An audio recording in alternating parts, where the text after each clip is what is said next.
His Michelin-starred Great British Food. It's Galton Blackiston. And next to him is a Lincolnshire chef making his debut on Saturday Kitchen from the award-winning Wintringham Fields in Scunthorpe. It's the brilliant Colin McGurran. Please welcome to Saturday Kitchen, the both of you. Thank you. Morning. Welcome to you two of you. So you're firing away. What are you going to make for us? Yes, well, we're going to do sea bass and chips. Sea bass and chips, really? Fish and chips, then? Yeah. Yeah. So we've got Antonio there, and you're creating fish and chips. Absolutely. Okay. It's the nation's favourite. Fish and chips with samphire, is that right? Sampha. Oh, sampha. Come on. It started already, anyway. You've got a nice little twist on a tartar sauce to go with it. Absolutely. A sauce grabiche sort of thing. So it's, you're going to do that, by the way. But it's going to be good. It's going to be good. And chicken on the menu for you? Yes, chicken cannelloni, buckwheat salad, roasted leg with some baby gems and some oyster mushrooms. So the cannelloni, you basically take the chicken breast and then slice it. That's the idea of it. Spice it, slice it, roll it. And that's filled with what? A roasted buckwheat salad. So we've got some, lovely kind of tomatoes in there, some shallots, some herbs, and some mascarpone cheese. Good. We're looking forward to it. There you go. Two top dishes to look forward to. We've got our brilliant lineup of fantastic foodie films from the BBC Archive. The Saturday Kitchen episodes of Great British Menu, Simon Hopkinson, plus an unusual helping of the brilliant Rick Stein. Now, today's special guest is one of Hollywood's best-loved actors. He starred in a host of massive movies, including Zorro, Spy Kids, Evita, Shrek. I could go on and on, couldn't I, really? Let's introduce him. Please welcome to Saturday Kitchen. It's the fabulous Antonio Banderas. Great to you on the show. Now, being Spanish, you've got to love your food, haven't you? I love food in general. I think food is a very important part of a country's culture. So yes, how do you find fish and chips, then? I have to try them all. You have to try fish and chips. Yep. Do you get time to visit much back in Spain or not? Because you're here, there and everywhere at the moment. A flying visit to the UK. We're going to talk about your movie a little bit later, but do you get time much to go back home? Not as much as I would love to. Yeah. I go to Spain more now because I have companies there and producing traditional movies and the movie that we are presenting here, animation movies. So I try to make as much time as possible to go back to my country. Yeah. Good. Well, we're going to talk about that and your movie a little bit later on. Now, of course, at the end of today's programme, either Cook Food Heaven or Food Hell for Antonio. It's something based on your favourite ingredient, Food Heaven, or your nightmare ingredient, Food Hell. It's up to our chefs and some of our viewers to decide what you'll be eating at the end of the show.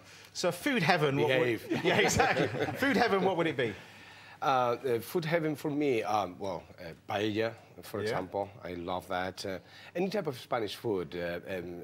Fish, I love fish now. I just cut a little bit of meat because I'm trying to be good with my cholesterol. No, I was told you like chicken as well. So chicken is very good. Sounds good. I substitute actually steaks for chicken and turkey eventually. And the hell would be broccoli and products like that. That was straight in there, straight away, broccoli. I love it, actually. I love the taste, but it's not very good for my stomach. OK, well, the list was long for Food Heaven, but I did choose chicken for that, so it's either chicken or broccoli. For Food Heaven, I could make a great dish for well, we'll call it a wet weekend, but it's bright sunshine outside now, a chicken chasseur. The chicken is browned with, and cooked with tomatoes, tarragon, mushrooms, shallots, and it's finished off with some fresh herbs and simply served with some creamy mashed potato. How does that sound? Fantastic. How does that sound? Good. Our Antonio could be facing Food Hell, of course. Broccoli, with two types of broccoli, in fact. I'm going to use the romesco one, the sort of one that looks like a sort of a cabbagey sort of look, with another familiar sorts of broccoli, with cubes of brioche, leeks, cream, loads of Lincolnshire poacher cheese, and served with a simple green salad on the side. It looks fantastic. Is that great? But I shouldn't eat it. I should be sat next to you on the plane on the way back, probably. Right. There you go. But you have to wait to the end of the show to find out which one he gets. Now, if you'd like to ask a question to any of our chefs today, then you can call this number. That's 0330 123 1410. That's 0330 123 1410. And a few of you will be able to put your question to us live a little later on. And if I do get to speak to you, then I'll be also asking you whether Antonio should be facing Food Heaven or Food Hell. So start thinking. Now, you said you like fish and chips. Yes. How do you like fish and chips at 10 o'clock in the morning? Let's go for it. Let's go for it, then. Right, let's get cooking. And waiting at the home is Norfolk's finest himself, Galton Blackiston. Thank you, my man. Nice to see you. Fish and chips on the menu. So, yes. With a difference. Right. So what are we going to do with these, then? Because I'm using sea bass, wild sea bass. Yep. From Norfolk. We get fantastic wild bass. You're going to do some lovely fine chips. You're going to make the sauce grabiche. So basically, you've got to get on with it. So I've got to make the chips, first of all, for this one. Now, any particular type of potatoes you're using for your chips? Well, personally, I think the best potatoes for chips are Maris Piper. Yeah. That's from my little bit of experience in my new venture, but... Because you've now got a fish and chip shop, haven't you? Well, yes, James, in Cromer. Right. And it's Well, we opened in a couple of months ago, and it's just been phenomenal. Yeah. How can you say almost too busy? Well, because you do get through a lot of potatoes. You were saying incredible. earlier. At the moment, we're going through 1.5 tons of potatoes a day, so it's a real head spinner. Right. But, it's good, and I will get it absolutely perfect. But you know, one day it's great, the next day I think, oh my goodness, what am I doing? So what have you got? You got like a takeout as well as yes, we have a restaurant takeout as well as a sit-down restaurant. And the one thing I will say about it is the location is stunning because you just look through every window and it's looking out to sea. In the So pavilion. where is that? That's in Cromer itself, This is in sunny Cromer, James. Yeah. So you've got Antonio here. He's probably never been to Cromer in Norfolk. Have you never been to Cromer, Never. Antonio? Sell Norfolk to right, Antonio. Norfolk is flat, but it's sunny. It's the driest county in the country. Beautiful beaches. Not too busy, but just a wonderful place to bring up children and live and have a business. I would love to have the time to go there. Great football club, by the way, as well.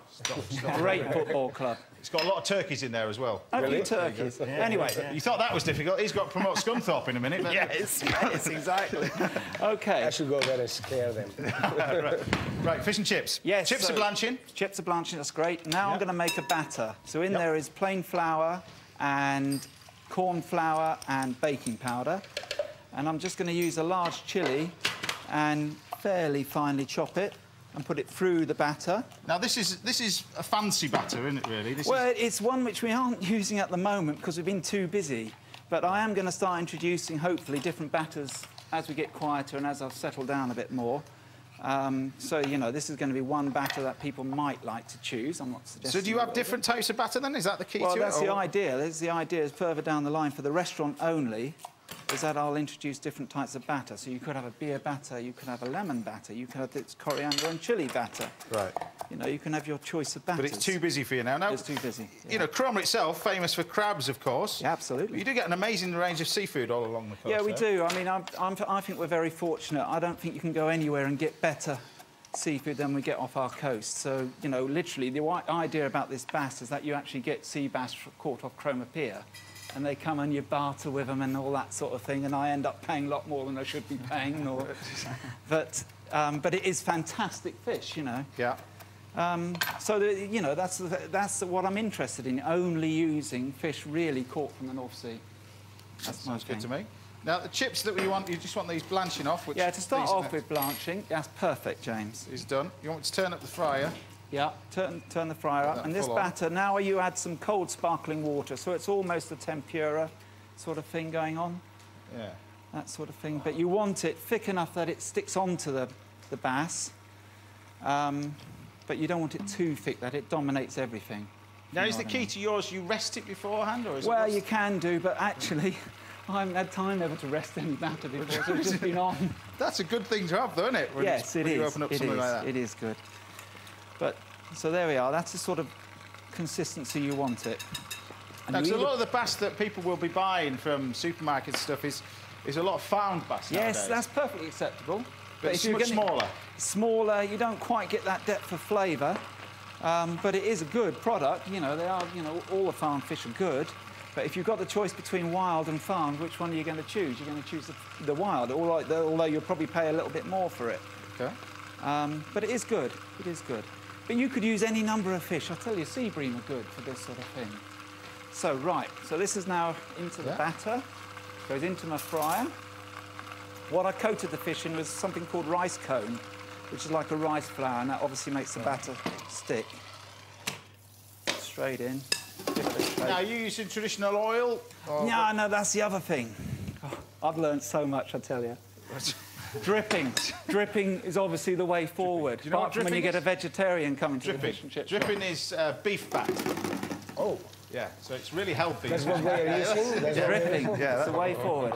It's literally pure beef fat, isn't it? Yeah, it is. It is. Fry it in beef fat, yeah. But you can now buy a product called the duck fat as well, which is very good. But beef dripping is the way forward. Do you think it adds a lot of flavour? Yes, it does. Yeah. It does. You have to change it often, though. That's the only downside, and it costs me more money. But hey. Can you do it with traditional olive oil, too? I haven't tried olive oil. Now, that would be interesting and expensive. Inexpensive, yeah. Yeah. But I'm sure you probably could. I don't know how high olive oil will heat up to on that respect. But now then, this is what I like talking about, and you, being from up north, always pronounce it wrong, because this is samphire. Samphire. Samphire. Samphire. How do you spell it? Oh, here we go. Yeah. S-A-M-P-H-I-R-E. Ah, that's samphire. Yeah, but that doesn't mean to say that it is... Well, us locals call it samphire, and it's coming to the end of the season now, but it is lovely. Because you can get different types of samphire, fire, whatever it's called. Yeah. But this is marsh samphire. That well, when you say marshes, I go down... Yeah, it is. Yeah, I go down to the marshes and pick it from when the tide's at low tide. And, yeah, and then the tide comes in and covers it, and that's how it grows. And you pick it at low tide, obviously. But you can get the rock one as well, which is, funny enough, grown on rocks, but it's similar, but you don't get it... I don't this think is a you bit get the woody. depth of this time of year is woody. But earlier on in the season, sort of early August and end of July, early August, it's much tenderer. This now sort of comes into its own for things like pickling, if you want to pickle it or something like that. Right. You know what I mean? Right, we've got our little dressing here, which is this mayonnaise. Now, you told me to use a whole egg for this. Yeah. Normally you use an egg yolk, but you're going to use I was whole trying egg. to make it lighter. By using the whole egg rather than the richness of just the egg yolk tends to make it a little bit heavier. So you don't get it as thick.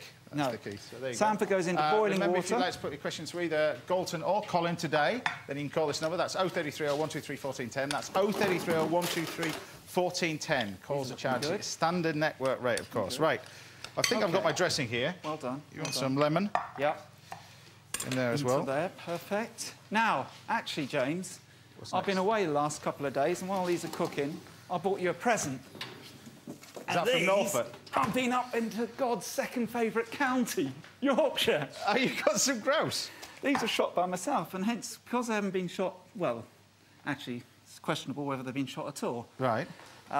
Fantastic. These are the new season's grouse, then? Yes, from a place called Moscow. Right. Which was amazing. And you pronounced that right as well. Did I? Yeah. It was Thank you very much. fantastic, fantastic. So you'll enjoy those. Yeah, I've got my grouse. Unshot, frightened grouse. They are fantastic. You didn't use your dog for that, did you? Oh, Daisy, bless her. He's got a fully trained gun dog, Antonio. It's this amazing gun dog. He brings the food. She's beautiful, yeah. He made this huge story and this thing about how he got this dog specifically trained, and it was 2 years in the training. This was his first day out. So he brought his big 4x4, and we went onto this farm, and his dog, as he opened up the boot, his dog leapt out and grabbed the owner's fancy little toy dog and ran off with it. It was incredible. It was one of the most embarrassing moments of my life. She literally had this little terrier in her mouth. Anyway, so the samphire, it's been blanched. Now it's had a little bit of butter, a little bit of really good balsamic going into it.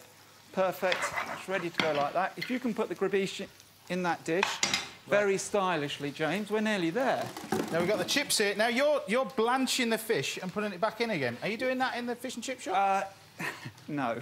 Right, I was going to say it'd be a long wait if you... Yeah, it is. I mean, the queues are long enough as it is, so I don't think I could do this. But this is something that we are going to introduce a bit later on, and that this will be a sort of a special as the season changes and we get through this middle of summer madness. Okay. Then we'll move on to little dishes, perhaps like this. But... Well, we're waiting on the fish. Yeah, it's now coming now. They look lovely. Now, there's another important thing, James. Never put the fish on the chips, because obviously they sort of make the chips a little bit soggy. Do you serve them in newspaper, or...? No, we serve them in our nice little #1 boxes and all that sort of thing. And here we are, we're nearly there. But we forgot one most important bit. What? Oh, yeah. Scraps. Yes, I got told about scraps. You use them up north, don't you? Yeah, you Southerners charge for them. They're free up north. Really? Tell us what that is again. So there we are. There's coriander, chilli, sea bass with fine chips, sauce grabiche. Easy as that.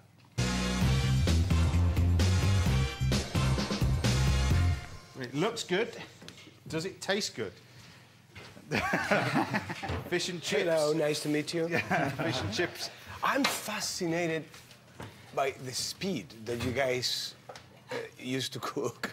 It's unbelievable. It's easy. I mean, I'll see you It later. might not be cooked, that's the thing. But it should be cooked all the way through. The key to that is... I'll see you later. the blanching of the fish, isn't it, really? Yeah, Or the it is blanching of actually it. cooked. It is cooked. It's very It's well. definitely Yeah, it's cooked. very well cooked. Let me see. Try the old scraps. I didn't have breakfast at the hotel today. All right. Because I knew I was coming here. Well, that's a traditional breakfast in these parts, yeah. Very, very good. With chips. And you've got a bit of green stuff that keeps it healthy. Yes, it does. Happy with that? Yeah. It's very, very good. Right, we need some wine to go with this. Congratulations, Our wine expert, Ollie Smith, enjoyed the sunshine in East Sussex this week. So let's see what he's chosen. Bargain even at this price. That is delicious. Yeah. Absolutely. Italian, Sicilian wines with fish and chips. You can't beat it, really. You can't, can it? And that is a really, really good one. It is actually very good. Happy very with fresh. that? Yeah, delicious. Absolutely. Absolutely delicious. And the fish and chips? Beautifully cooked. Yeah. And cooked all the way through. I like the chips, you see. Coming up, Colin is doing something unusual with chicken. It's cannelloni. What are you going to do with it? I'm going to stuff the chicken breast cannelloni with a buckwheat salad, roasting the leg, and I'm just going to serve it with some baby gem lettuce and some oyster mushrooms. That's for third course. Happy with that? Yeah, absolutely. There you Let's go. go. And don't forget, you can ask Colin and Galton a question if you call this number. That's 0330 123 1410. That's 0330 123 1410. Standard call charges do apply, of course. Now, let's get our weekly... He's only making a flying visit to the UK, so I couldn't let him leave without sampling a classic British dessert. Now, you've had fish and chips. Now you're about to have a little masterclass in an apple charlotte. Now, the word charlotte is a traditional sort of Old English pudding, which would be conventionally done with bread. All right, bread and butter. Okay. Okay. And you make this into a dessert. So I've got in here some apples. Now these are Bramley apples, which only from this country. These are English Bramley apples. Slightly sour. What do you do with them? You just fry them? Well, they're fried, but they're cooking apples. So if you taste them, they're quite very, very sharp. So they're not... Acid, strong. Yeah. Acid, yeah, exactly. And we're going to use that to make this sort of little charlotte. And now these are blackberries. I don't know what you call them in Spain. In Spain, we call them moras. Moras, found on the roadside. Moras, yeah. I remember in the summer just going with my friends and picking up moras. You have to be careful with those. Don't eat too much. Oh, yeah. Oh, yeah. But we've got a little bit of sugar, obviously, because we've got the apples in there. Apples need a bit of butter and a bit of water in there. And then the basis of this dessert is white sliced bread. Now, you can't make this with a fancy Italian bread. You've got to do the crust out, right? Crust out, and we use basically two circles, one for the base, one for the top. All right, for this one. It's a really, really simple old classic. Now, traditionally, it would be just done with apples, but these things are in season at the moment, so I thought we'd use them. Take the crust off these ones, and we've got these little moulds here. It's a very, very simple dessert, which we can just trim up like that. And then you've got the little moulds. This is cooking away nicely. You turn this off. And then we dip the bread in the butter. So there's no need to butter this mould. You've got plenty of butter. Just melted butter in here. Take this bread, dip it in, and place this around. I don't think you have anything like this in Spain. No. And I have never seen a cook so fast as you are. Unbelievable. Well, you don't have anything like that in LA anyway, because it's all far too healthy over there. But Yeah, this is they were full-fat butter, you see. But you take this, and you just wrap this around the side here. And then I'm going to make a little sauce to go with this and serve this with ice cream as well. So just line the little mould with bread. Now, there's another dessert called a summer pudding, which is done with fruit filled inside here, but you don't cook it. This one we're going to just bake in the oven just quickly. But you take the berries, like that, and we fill them in here with the fruit and the apples and everything else. So you really cram this full, like that. So they're nice and compact. Now, you've got to fill it quite well up, because as you bake them, the apples start to stew down, you see? Right. There you go. Timing is important, huh? Well, timing, you can make this beforehand. So, you know, next time you're cooking at home, you could have this done in the fridge, and then just pop these in the oven. It's like, So they can be cold, and you can cook them from cold. painting, my friend. So, like that. Top it full of the bread. Wow. And then this is going to sit onto the tray, and these are going to bake in a really hot oven for about sort of 4 or 5 minutes. Okay. All right, they're going to go in there. So it's about 450 degrees, something like that. Nice hot oven for about 4 minutes. I'm going to make a sauce to go with that. But first off, congratulations on the movie. Thank you. The animation. So tell us about, what is it called first, and tell us what it involves. Well, it's called Justin and the Knights of Valor, Yeah. and there is a lot of people involved in this movie, actually, from the actors to all the departments, art department, lighting department, programmers, computer guys, cartoonists, and a fantastic group of British actors. Some of them friends of mine, case of Olivia Williams, Mark Strong, Julie Walters, Alfred Molina. And David Williams is in it as well. Yeah, yeah. And so the thing is that actually, you know, they were very generous because we are not a Hollywood company. We are a little company from the south of Spain that is just trying to make a splash, you know, in the world of animation. What's that like with being a small company in Spain trying to do what the Hollywood are doing? What does that, how does that differ? It must be quite... Well, you know, that when you do a movie like this, it's a technological challenge. And technology nowadays is very expensive. Because that's the 3D element of this movie. Yeah? We develop our own programs, actually. We didn't buy any of the programs and softwares that we're using. We are using our own softwares that we developed with the University of Granada in the south of Spain. Yeah. And so we are very proud of that. But it took a big effort in order to finance a movie in the economical climate that we are living. But we did it. We did it. The movie is done. And I think the people, in terms of technology, they are not going to miss anything that an American movie can give them. It's very, very strong. And in narrative, well, that is up to them just to decide and to judge. I think the kids are going to have a great time. It's a great entertainment. Your first venture at this, but you've done a lot of, you know, animated movies in the past as well. Yes. Shrek being one, Puss in Boots. What is that like for an actor that we're so used to, you know, Zorro, Vito, that kind of stuff? What is that like for you, playing something that's just fundamentally the voice? How do you make the character come alive? Well, it was a surprise for me at the beginning because I learned English when I was 31 years old. When I went to America to do the Mambo Kings, I never thought in my wildest dreams that I was going to be called for the use of my voice in a movie. But you thought it was a hindrance. Now it's a benefit, isn't it? Right, it's true. Because Hollywood loves Spanish actors. But you were one of the first. Well, I suppose that they just find my accent kind of exotic. Whatever it is, you know, they call me. And we did a very successful character, Puss in Boots. First, he was in the series of Shrek movies, and then he got his own, you know, production. But it was surprising also in the way that these movies are done. The people may think that the cartoons are done and then the actor comes and just add the voice, but it's not like that. You have a script at the beginning that is kind of a pretext to start working, and then they call the actors to record a couple of scenes, you know, and you don't have anything, you don't have references, you don't have the character in front of you, you don't have the animation in front of you. But how... You have just the lines over here, you got a camera in front of you and a microphone. And the camera is recording you because after they're going to give all that material, that footage, to the cartoonist, and they are going to have, you know, the possibility to actually imitate your body language. So that's sometimes they even give you elements of the character. They have a hat there when I do Puss in Boots with a yellow feather, and I have a little plastic sword, and I use them. I use them so while I am just doing the character. You've ruined the image now. and so, yeah, the voice goes first. Goes first. And that's the way also that we use in Spain. There was not traditionally like that. There is a new way to actually do animation movies because it brings a lot of freshness to the whole entire product. When you look at characters in it, you look at David Williams.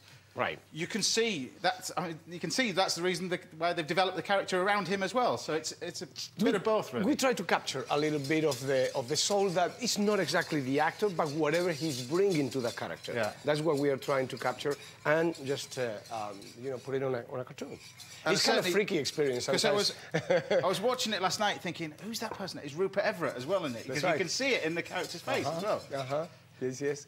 You know, it's a kind of a freaky experience. I remember talking with Mike Myers when we did Shrek, and he says, man, I go to the movie theater and I see this donkey and I see myself there. And it's true, there is a little bit of that. So what character, tell everybody what character you play. I play kind of, it's not the star of the movie. I play kind of an imposter. In a way. He's a guy who probably had a dream a long time ago, who he didn't fulfill, and now he's kind of frustrated character that is just pretending to be what he's not. This is Sir Clorex. Sir Clorex. But I think it brings a lot of humour to the movie. That's it is fun, because I was watching it with some kids as well in the theatre as well. The kids love it, obviously, but, you know, the adults, it is...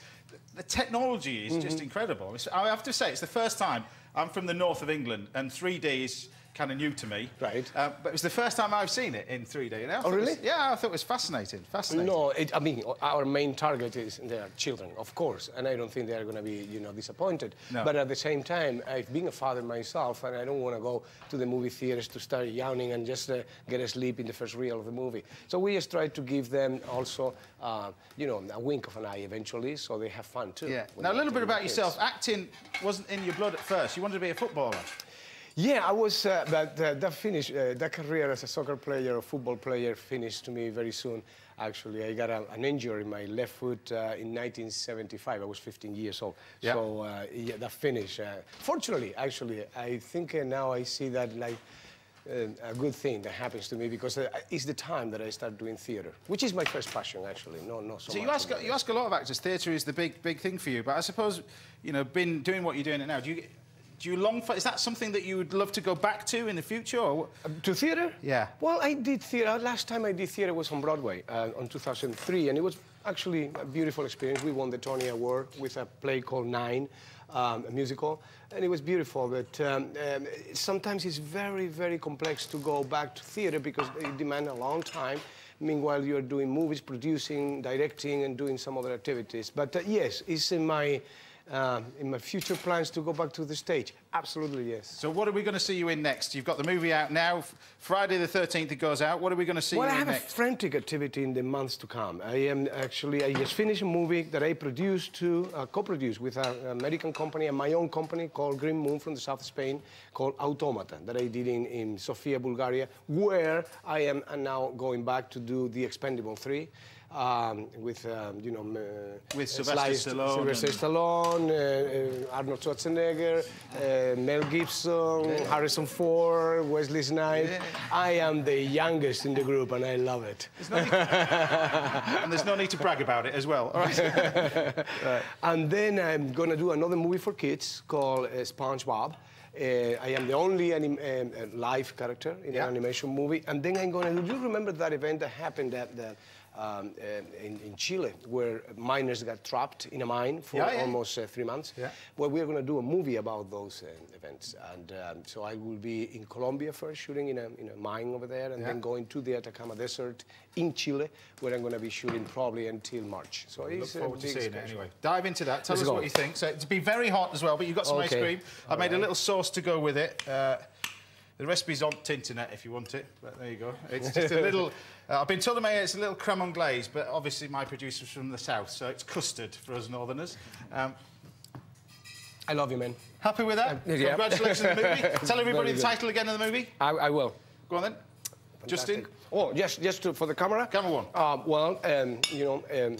I think we did a movie that actually is going to give you a big sense of adventure. And what's the name of it? Humor. Is called Justin and the Knights of Valor, and also got principles and value for your kids. You're going to have a great time. If there's a skill, dish, or technique you'd like me to demonstrate, then drop us a line. We'll try to cover it over the coming shows. All the contact details, of course, on our website, bbc.co.uk/Saturday Kitchen. Right, we'll be cooking for Antonio at the end of the show.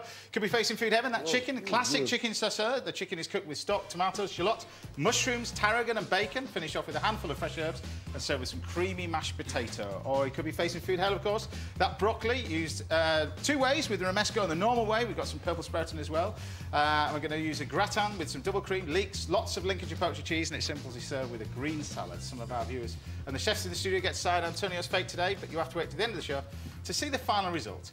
Right, it's time to start our journey to put together this year's great for Adam, but you can see if you can turn it around in about 20 minutes or so. Still to come this morning on Saturday Kitchen Live.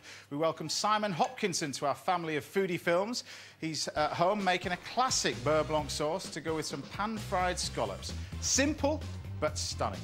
With the summer holidays feeling an earthly long time ago, we're cracking straight on with the first Saturday Kitchen Omelette Challenge of our new term. I'm hoping that the excellent chefs, Galton and Colin, can break into Paul Rankin's tabletop in time. That was 4 in now. That's the Omelette Challenge coming up a little later on. And will Antonio be facing food heaven, that chicken chasseur with mashed potato, or food hell, broccoli and leek and brioche gratin? You have to wait to the end of the show to find out which one he's going to get. Now, let's get back to the cooking, as the Hobbs is making an appearance for the first time on today's show from Winteringham Fields in Lincolnshire. It's Colin McGurran. Great to have you on the show, Colin. Thank you very much. Pleasure to whichever you want. And we've got chicken on the menu, so yes, what are we going to do with it? Well, coming towards the end of the summer, we're going to do a cannelloni of the breast, stuffed with a roast buckwheat salad. I'm going to pan roast the thigh with some 5 spices. And just finish with some baby gem and some oyster mushrooms. Right, I'm going to help you with a little garnish to go in it as well. Yes, you do the concasse and the mushrooms and shallots for me. I'm just going to get on straight away and debone the chicken leg. Yeah. That's just going to get put in the pan, coloured. I'm going to just kind of get some garlic and some thyme in there, and then we're just going to put it in the oven. So now, Antonio wanted to be a footballer when he was a young lad. What about you? Always been a chef? Always wanted to be always one? been a chef. I fancy being a racing car driver as well, though. So yeah, I love my cars too. So yeah, but no, I'm happy just being a cook, just a cook. Now, Wintringham Fields itself, where you're based in Lincolnshire. Fascinating place, because not only it's a restaurant with rooms. Tell us about it, anyway. Well, yeah, it's a restaurant with rooms. We have 11 bedrooms. Yeah. It's a 40-cover restaurant. It's an old farmhouse, really. So we've got to kind of feel that country feel for the farmhouse and make it cosy and comfortable and quaint as well. And you're producing your own, as well as your own veg, but your own livestock as well. Yeah, we have our own lamb and pigs and things like that, which is nice because it just shows the kitchen has a lot more respect for the produce when we're rearing it ourselves, especially when it comes to cooking it. You can see the chefs with a bit more love and a bit more care and attention, which is, as a cook, that's what it really what's all about. OK, I've just painted my brush with a bit of Dijon mustard. I'm just going to put some 5 spice in here. I've chosen 5 spice. It's one of the best kind of combinations of spices you can get. It's...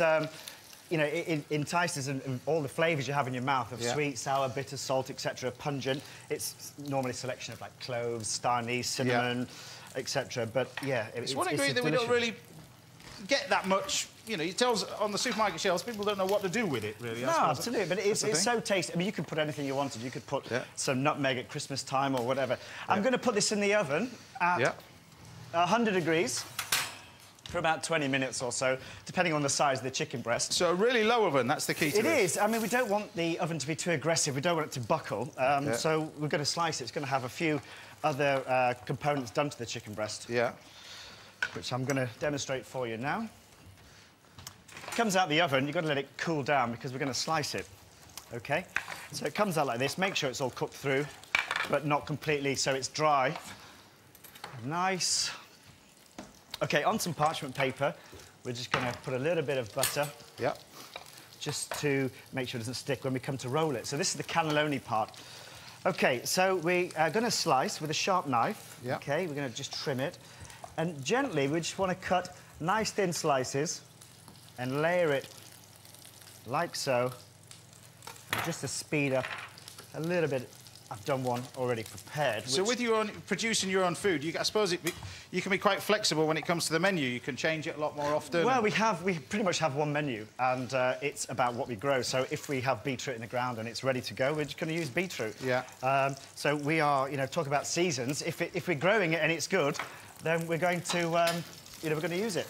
This leg now, we want the skin to be really crispy, so we're just going to finish that in the oven. Yeah. Right, I've got some breakfast radishes here. And you're going to mix those with... Yeah, we're going to eat them raw. We have our own polytunnels, etc. You know, Lincolnshire produce is fantastic, but we try and use our own where we can. Now, you mentioned that then. You know, Antonio's here, you know, he's here promoting his movie, but also a scouting mission for a new movie.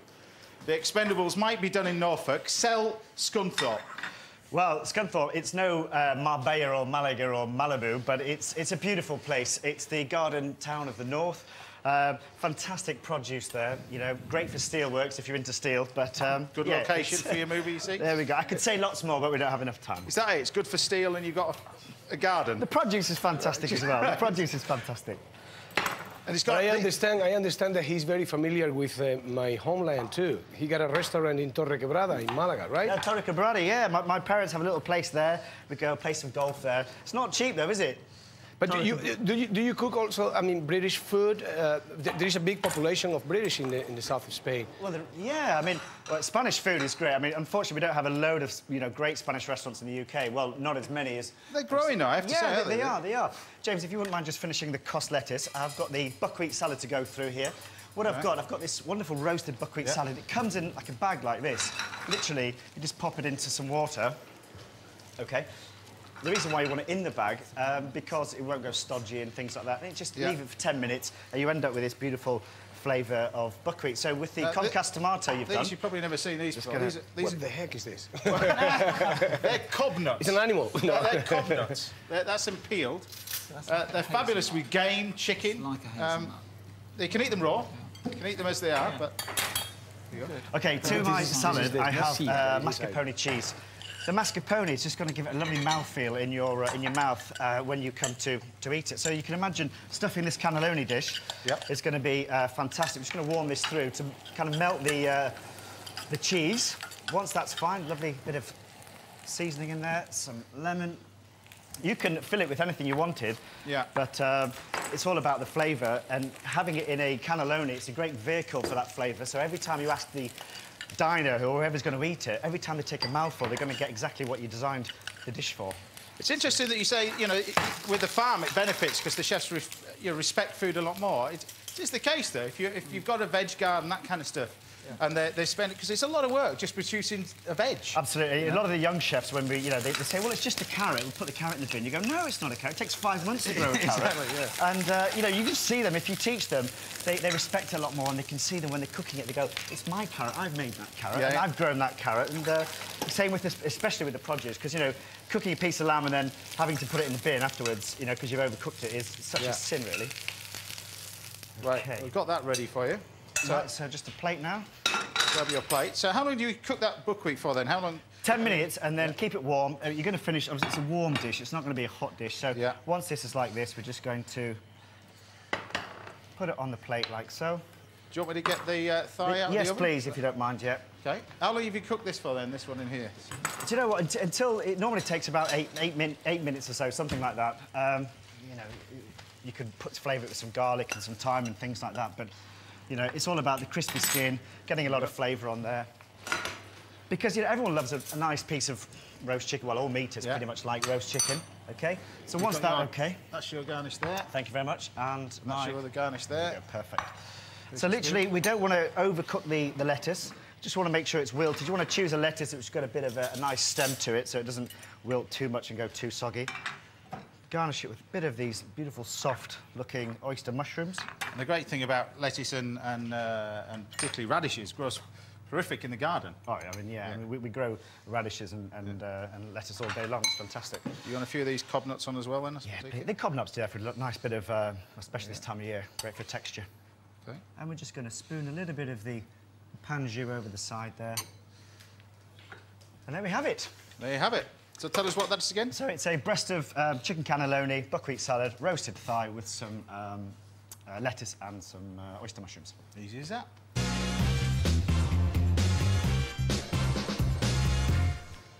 It looks good. Very, very seasonal, yes. You got more. So tell me what you think of that one. So inside here you have that buckwheat as well, but try inside there. But I mean, you could do that with turkey as well. Yeah, absolutely. Turkey would be fantastic with that, But like I said, depending on what kind of year, you could fill it with all sorts. Yeah. You guys are so good. Really. Oh, it's fantastic.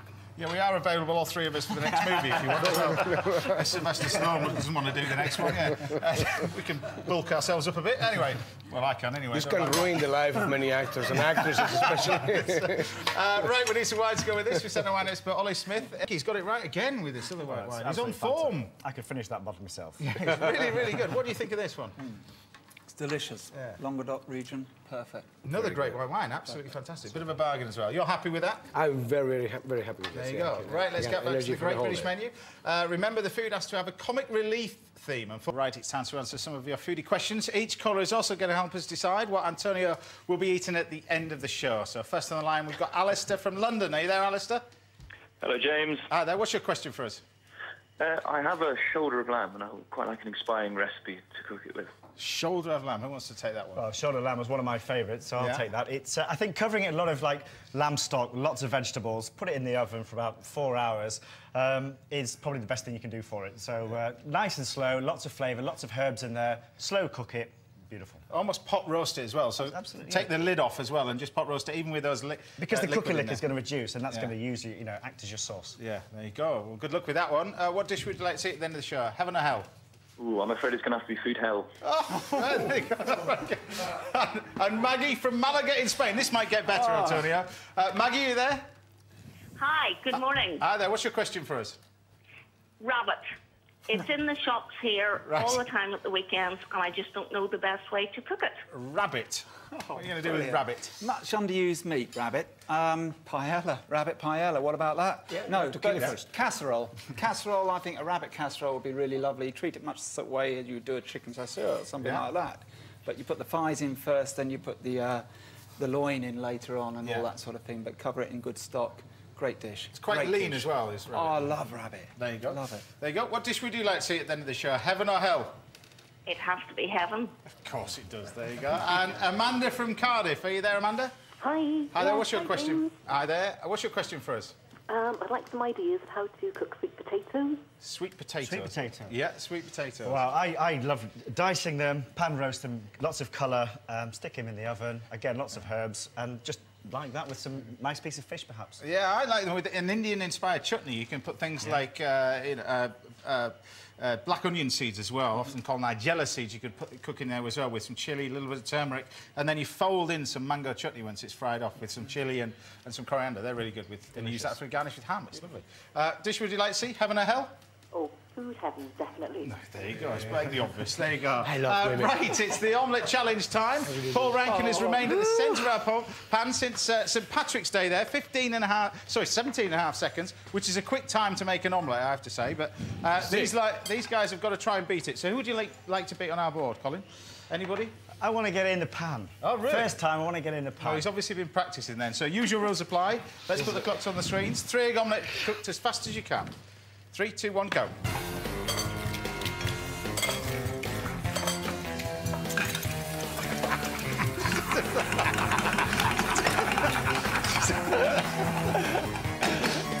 It's got to be an omelette. Non-stick pan. How stressful is that? Well, Now then, that's interesting. I haven't got there yet, so you may laugh, but I've got to eat this sort of stuff. Which... I don't think so. Do you don't want some? No. Right. It's cooked. Yeah, what's left of it, yeah. The rest of it's in the pan. Oh, gee. You wanted to be where on our board? In the pan. All right, OK. Right. Galton. Yes. Now, you've been in here how long? 7 years we've done this programme. How many times have you been on this programme? Well, I have to say, you always disqualify me, so if you disqualify that one, I'll be very disappointed. Red rag to a bull or what? Yeah. You did it. You wanted to be on our board? Yeah, I'm going to be on that board. You did it. I'm going to be on there by hook or by crook. You did it in 21.52 seconds. Oh. Which knocks Mr. Tom Kerridge on. In fact, no, it doesn't. Yeah, Mr. Tom Kerridge is there. It's on the board. I'll let you have that after 7 years. Thank you, sir. Colin. You were practising this, were you? I've practised. 2 o'clock this morning. You were practising this back at the restaurant. Because you did it unbelievably on your first time in 18.16 seconds, which would have put you in second place. But No chance. Absolutely. if you think that's an omelette, you're having a laugh. So you are going in here.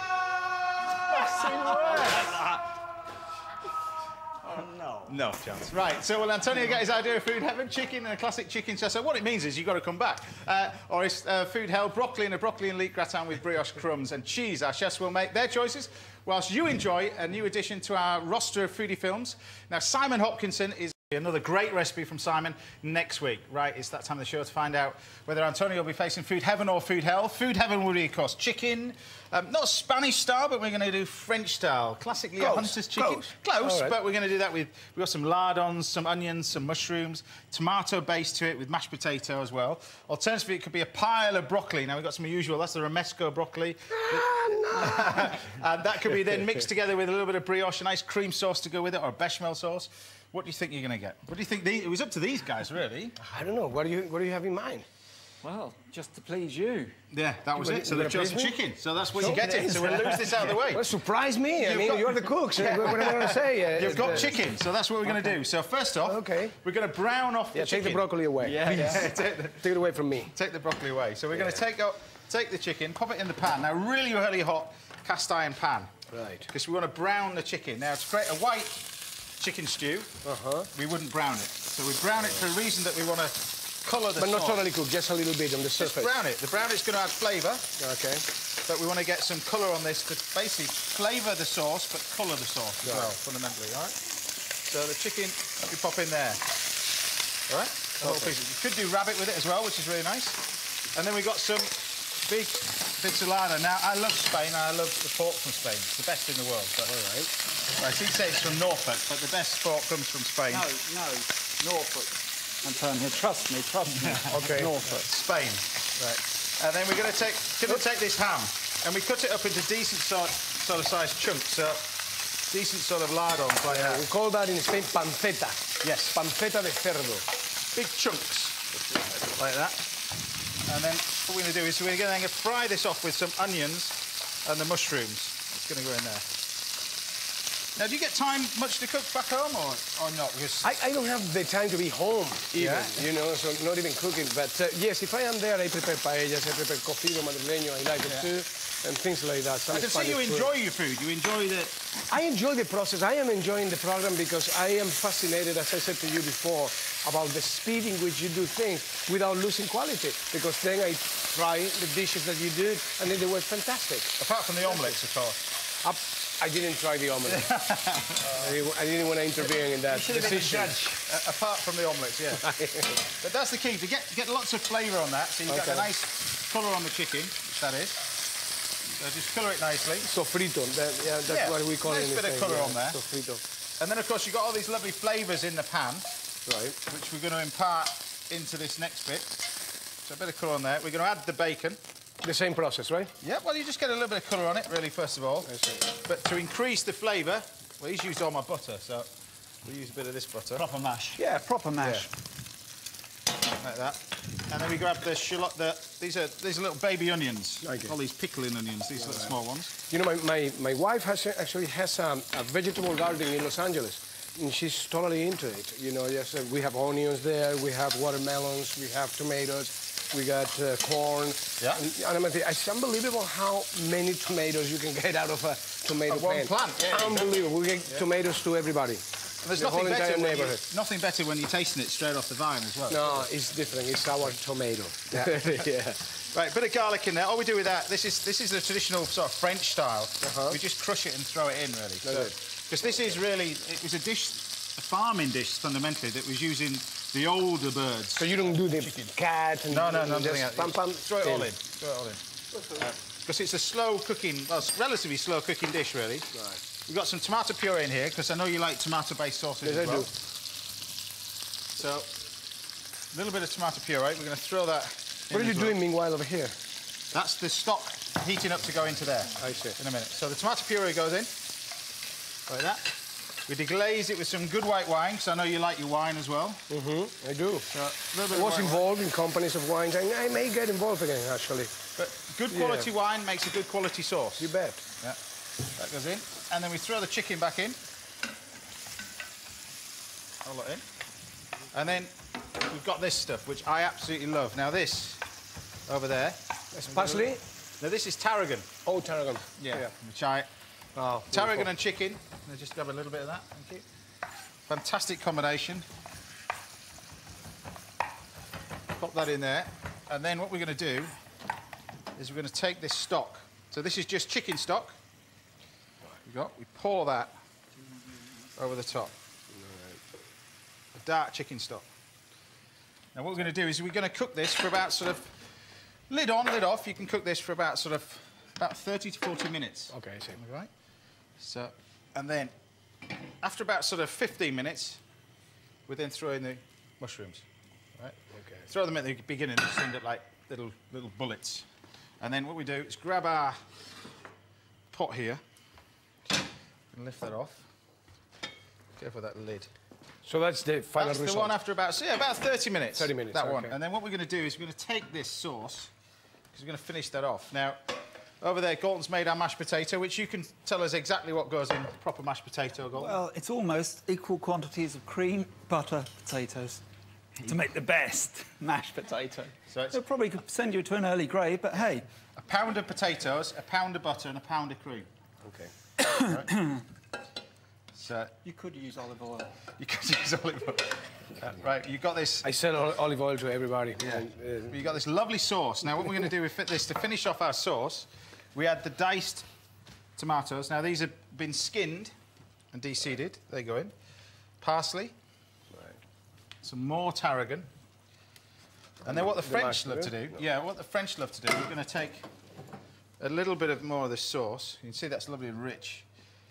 What the French love to do is add a little bit of butter to it. This is a good tip at home, just a little knob of butter in at the end, just to finish it off. Because what butter will do is actually start to thicken up the sauce as well. So it'll Can you start from the beginning, because I just get lost? But we just a little bit of butter, like that. Now, so often when you make chicken chasseur, it can taste quite bitter, and that's because you haven't cooked out the tomato puree, and the tomato puree ends up with really quite bitter, so you'd add a little bit of sugar to that. But that's pretty good. Pinch of salt. A little bit of salt in there. A little bit of black pepper. And then, because we've got a Michelin star chef here, Galton, see, we get him to plate it up, because if I plate it up, it's worth about $20. If he plates it up, it's worth about $50. He's going to get upset. No. Yeah, yeah. Well, he gets upset as well, quite easily. If you haven't noticed already. There you go. Just don't mention his dog again. Go on then. Well, I always want to. Well, do your best. Do your best. Concentrate now. Shush. I always want to leave them wanting more. Give them only one piece of chicken. One piece of chicken? And don't forget that. All right. So that would be if you went to his restaurant. If you went to my restaurant, you'd get the pot. Yeah, but then you guys competing this right now? comes along. Look. Don't worry about that, lads. Yeah. It's warmth for the winter, that's all that is. Right, and then we got the sauce. Now, that's what you do when you give them something to play around with. That's the turned mushroom. That's a French thing, too. Yeah, that's... Look what he's done. It's a waste of time. Colin. All right. And then, look, You're trying to make your dish look pretty. It is. Just all you need is the tomato. You don't need anything else. You've got this lovely sauce. Now, that's the stock that we reduced, that was boiling in the pan. Your dog must be so happy with you around. No, he's the size of a house, my dog. Oh, yeah, yes. There you go. And you get to dive into that. Now, because Galton's here, we'll do that again with a little bit of that. Happy with that? I got tears in my eyes. Unbelievable. You get to dive in. So difficult to do and probably so easy to eat, right? Dive in, tell us what you think. Okay. It will melt in your mouth. The secret with this, you cook it with the bones on, because it keeps it lovely moist. That's the key to it. But okay. Try that. Let me just try. I'm going to soak it to there. It's all gone quiet over there, so while they're eating... That's a good sign. To go with this, Ollie's chosen Alamos Chardonnay from Majestic 2012, $6.99. This is great. What do you think of that? Everything that you guys did, this is amazing. This is probably the best. Yeah. Oh, no, hang on a minute. Pick your favourite. Okay. What was that? I don't want to just get into any kind of... that'll be on record and play back. No, I've got it. You can't repeat that now, you see. Can I take this one with me? You can have that one, yeah. But it's simple, it's rustic. Classically French chicken chasseur, but it's one of the dishes, particularly in the 1970s, people used to put it on the restaurant menus, but nowadays you don't see it so much. But tarragon, tomatoes, chicken. Go out and buy it, because it's all available in the supermarket. Have a go, but get a really good quality stock as well. But fantastic. Very good. Very good. Simon, you're not going to try this thing? So you're on a fleeting visit at the moment. Where's next for you on your whirlwind tour? Where are you going next? I'm going to Madrid, actually, to start the whole entire cycle that I did here in Madrid. And then I'm going to Sofia to start with the Expendables. So one last time, the movie's out 13th of this month? Yes. So tell us the name of it. The name of it is Justin and the Knights of Valor. And it's a fantastic animation, 3D as well. If you haven't seen it, you haven't seen Heat 3D as well. Never been to a 3D. So it's the first time I've seen it. It's fantastic as well. Great for kids. Surprise. Yeah. Congratulations, and thank you for coming on the show. Thank you, guys. Thank you. Well, that's all for today on Saturday Kitchen Live. Thanks to GALTON BLACKISTON, Colin McGurran, and Antonio Banderas. Cheers to Ollie Smith for the wine choices. And remember, all of today's recipes are, of course, on our website. Go to bbc.co.uk/Saturday Kitchen. Now, I've got next week off, but the brilliant Angela Hartner and Tom Cruise will be hosting the show in the meantime. Only joking. Have a great day and a fabulous weekend. Give him a call. Give him a call. See you next week. Bye for now.